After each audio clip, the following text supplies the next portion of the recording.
Alors, bienvenue dans ta première séance de coaching beauté. On va parler aujourd'hui de quelque chose de plus essentiel à faire et qu'on va souvent saboter. Donc, comme on est des personnes à couper au plus court, donc je suis la première aussi à faire ça, on va enlever quelques petites étapes précieuses qui font en sorte que ta peau puisse régénérer. Et de petites étapes précieuses aussi qui font vraiment la grande différence.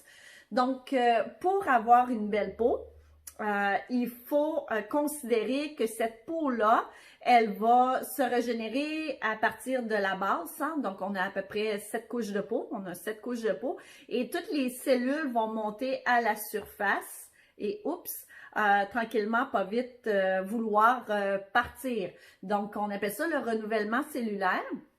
Mais pour le faire, ce renouvellement cellulaire, il faut exfolier sa peau. Donc, qu'est-ce que ça veut dire exfolier sa peau? C'est vraiment utiliser soit un gant exfoliant. Pour ma part, moi, j'adore les éponges Konjac. Donc, les éponges Konjac, c'est 100% naturel. Et c'est à petit budget, c'est vraiment très intéressant. Donc, c'est une plante. Et là, elle est dure présentement, mais quand on la passe sous l'eau, elle devient douce, douce, douce. Et l'éponge Konjac, sa propriété, c'est vraiment d'exfolier en douceur la peau. Donc, quand on va exfolier la peau, c'est qu'on enlève les cellules mortes qui sont là, qui ont monté à la surface et qui restent sur la peau. Et ensuite, quand on les retire, bien là, à ce moment-là, on permet un renouvellement cellulaire. Il y a une nouvelle peau qui se fait. Quand on fait le geste de l'exfoliation aussi, c'est que notre peau va devenir rosée. Donc, quand la peau devient rosée, c'est un excellent signe. Ça veut dire qu'il y a une bonne circulation sanguine, donc ça va aider à la production de collagène, ça va aider au renouvellement cellulaire, ça va aider à avoir une peau qui est plus dense, plus épaisse, plus repulpée. L'exfoliation, comme si on le fait avec l'éponge Konjac, c'est quelque chose qu'on peut faire tous les jours après avoir nettoyé sa peau. Si vous utilisez un gant exfoliant, pour le visage, il faut le prendre un peu plus doux. À ce moment-là, vous pouvez le faire une, deux fois par semaine. Si vous avez une peau qui est un peu plus sèche, il ne faut pas trop abuser. Parce qu'il faut laisser le temps à la peau quand même de se renouveler. Donc, une fois par semaine, une fois par 15 jours, ça peut être une très bonne chose à faire. Si vous avez la peau grasse, par contre, ça, c'est très, très, très, très, très souvent. Parce que pourquoi les peaux deviennent un problème quand elles sont grasses? C'est vraiment une accumulation des cellules mortes. Donc, l'exfoliation, ça reste quelque chose d'extrêmement précieux. Dans plusieurs pays, comme au Maroc, ça fait partie du rituel. Ils vont vraiment exfolier tout le corps au complet dans des bains spéciaux. Ils vont frotter la peau avec des herbes. Donc, c'est souvent quelque chose qu'on va oublier, mais c'est quelque chose d'extrêmement précieux. C'est le premier acte de prendre soin de votre peau, de faire en sorte que votre beauté puisse se révéler. Donc, pour qu'elle se révèle, il faut enlever l'ancien.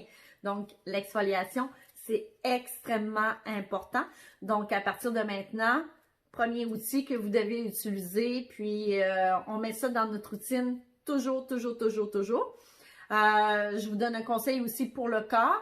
Si vous voulez garder une peau en santé, une peau tonique, surtout comme les bras, l'intérieur des cuisses, vous allez beaucoup au soleil aussi. Si vous avez la peau plus fine, on doit exfolier la peau. Donc ça, vous pouvez le faire tous les jours dans la douche si vous le désirez.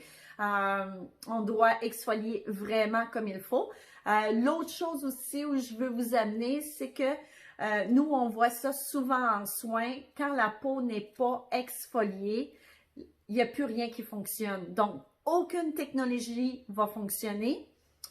Aucun produit va rentrer aussi. Parce que si vous avez vraiment beaucoup de cellules mortes d'accumuler, il n'y a rien qui va fonctionner. Il n'y a rien qui peut pénétrer.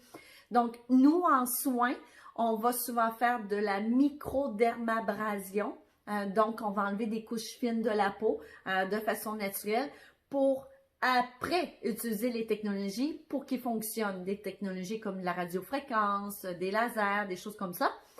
mais on doit commencer par exfolier la peau. Donc, à la maison, faites-le. Ici, en passant, ici, souvent, on appelle ça une peau kératinisée. Ça veut dire qu'elle a eu beaucoup d'impact, des agressions. Donc, elle va venir se durcir. C'est beaucoup de cellules mortes. Je vais vous donner le même exemple comme vos talons. Donc, les talons sont vraiment, la peau des talons est vraiment très agressée sur le sol. Donc, elle se fait comme une cuirasse. Donc, c'est vraiment beaucoup de cellules mortes. Donc, quand on veut avoir des pieds qui ont une très belle peau, qu'est-ce qu'on va faire? C'est qu'on va l'exfolier en premier lieu. Donc, ça donne à rien de mettre de la crème sur une peau qui est crevassée, sur des talons, si on n'a pas exfolié. Mais c'est exactement la même chose pour votre visage. Donc, ça doit être exfolié vraiment précieusement, c'est à faire. Donc, même si vous allez faire des soins en institut et que votre peau n'est pas exfoliée, les résultats ne seront jamais là. Donc, vous pouvez aller aussi faire des soins, les soins de microdermabrasion. Donc, pour entretenir sa peau, ça peut être 4 fois par année. Mais si vous le faites à la maison, ça coûte pas cher. Vous pouvez utiliser les éponges Konjac, des gants exfoliants que vous mettez dans votre routine régulièrement. Mais ça reste toujours la première chose à faire. Donc, on se revoit dans la deuxième capsule. Ça m'a fait plaisir de parler de coaching beauté avec toi.